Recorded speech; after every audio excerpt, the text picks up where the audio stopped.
Today we're going to be looking at giving you tips on how to keep your lawn nice and green through the summer months. We're going to be sowing basil so you can enjoy it through the summer, but we're going to start by looking at summer flowering shrubs, and they're great for adding colour to the garden in the early part of the summer, but also for scent.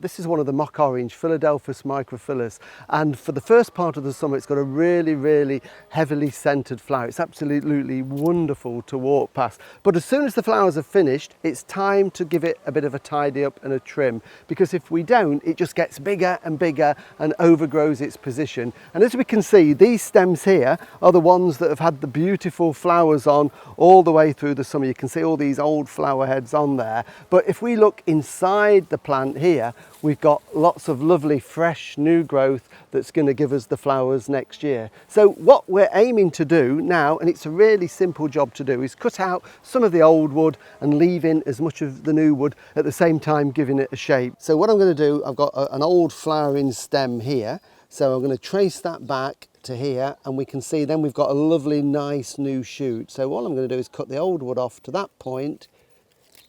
Likewise, this one here, I'm going to take it there. There are some side shoots growing there, so we can just snip that back and that will grow up and flower next year. And if we go over the whole of the plant, just taking some of this off, not too hard, giving it a good shape, it means that next year we'll get a real massive blossom that's going to be so scented. Now we've done that, we need to think about the lawn and give a little bit of attention to the lawn, because grass is still growing, but in order to keep it nice and green over the summer, the secret is to mow little and often. The more you mow, the easier the job is, but it also means the grass is never stressed. The worst thing you can do is allow it to grow tall and cut it short, because that really does stress it. So what I'm going to do now is get rid of the grass collection box, and I'm not going to use that at all for the rest of the summer. So that can now disappear.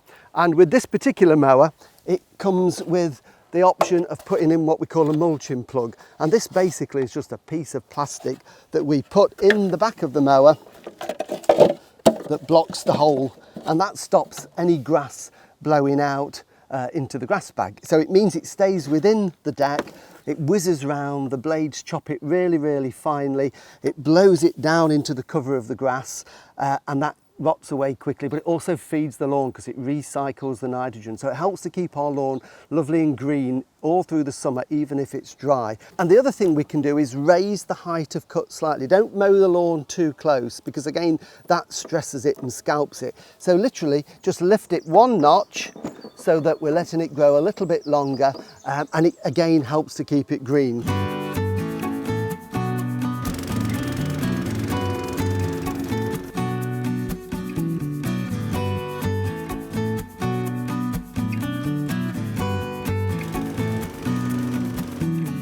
With the mulch mowing, we get no grass left on the grass, leaves it really neat and finish, and it's really fast to do as well. So what we're going to do to finish off is we're going to go and sow some basil seed to enjoy later on in the season. Now basil hates cold weather, and very often people fail if they sow it too early in the season. So here in the UK I never start to sow it until around June time, but you can sow it right the way through the summer, because in warm conditions it really does grow much better. So easy to grow from seed. The way I start it off, and I find this works really well, is to start them off in plug trays like this. And I've got a packet of basil seed here. I've filled the plug trays with compost, and for compost I tweak mine a little bit. I buy bags of multi-purpose, but then I also buy a compost that's made from woolen waste and bracken. It's made in Cumbria, and it works really well mixing the two together, because it opens it up a little bit, and I find the plants grow really well in it. So what I've done is filled my cell tray here with the compost, lightly firmed it, and just make a little shallow depression in each one. So just a pinch on my hand, and then all I do is drop 2 or 3 seeds into each cell, and it's as simple as that.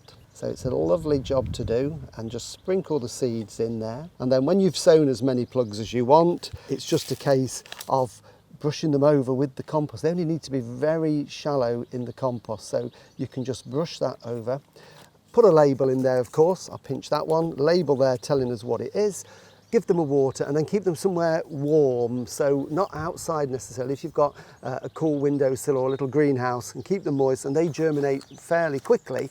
And then after a few weeks, you'll have lovely strong seedlings like this. Now, you could plant them out into the garden, but I think they work really well in pots because you want them near the house on a windowsill or by the back door. So all I'm going to do is just pop a few of these plug plants out. Now, we need to be nice and careful when we pop them out, and just using my finger as a big dibber, I'm going to pop a few in there, and they will then fill out nicely if we keep them moist.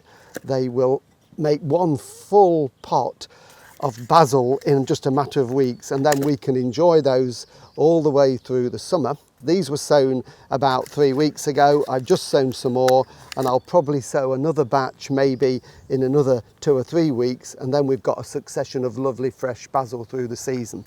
Something else you can do very quickly is to sow parsley as well now. If you sow parsley now, it will be ready in the autumn. You can sow it outdoors, but again, I like it in pots. So the same compost, I'm just going to fill a pot very quickly, level it off with my hand, and then using another pot, just firm it gently to give us a nice even surface to sow on. And then we're using one of the curly parsleys here. And what I'm going to do is sprinkle them nice and thinly over the surface of compost, so that when they germinate, we don't have to prick them out, we don't transplant them. This is where they're going to live for their entire life. So sprinkle them as evenly as you can.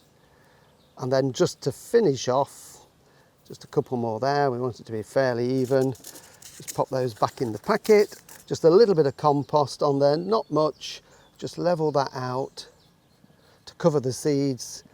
Label, water, they will germinate outside if you keep them moist, and then you can enjoy them right the way through the autumn and into winter. And with the basil and the parsley, I always like to use terracotta pots, simply because they can breathe, and I find that if you get them in plastic pots and over water, then they can rot off. And terracotta looks lovely in the garden as well. Well, first of all, I'd like to thank Cobra Garden for supporting this video, and if you'd like more details about them, their details are at the bottom of the screen. And if you've enjoyed watching this video and watching the tips, please click the like button and tell your friends, spread the word, and let's get everybody gardening.